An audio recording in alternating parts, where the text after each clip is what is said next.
In today's video, I'm going to teach you how to log in to LinkedIn account. By the end, you'll know exactly where to go, what to click, and how to troubleshoot the most common hiccups so you can access your professional network in just a few moments.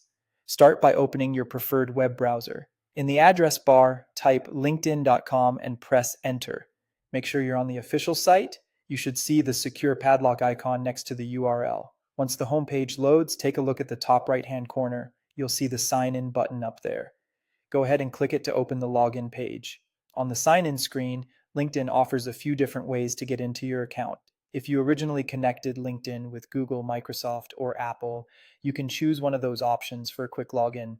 Using these buttons is convenient if you're already signed into those accounts in your browser. Just remember, this works best if your LinkedIn profile was set up to use that method in the first place. If you're not using one of those options, simply enter your email address or phone number in the first field. Then in the password field, type your LinkedIn password. Passwords are case sensitive, so check that caps lock isn't on.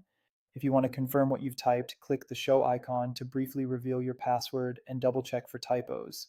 Taking an extra second here can save you from repeated sign in errors. If you can't remember your password, don't worry. Click the forgot password link on the same page. LinkedIn will guide you through resetting it using your registered email or phone number.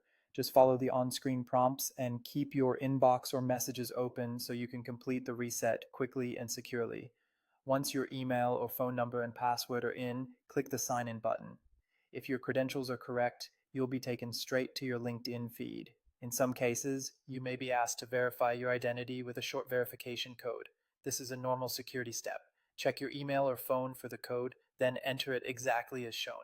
If you don't see it right away, wait a moment, refresh, or check your spam or junk folder, and then try requesting a new code if needed. And that's it. Quick, secure, and straightforward. If you found this tutorial helpful, don't forget to like this video and subscribe to my channel for more LinkedIn tips and tutorials.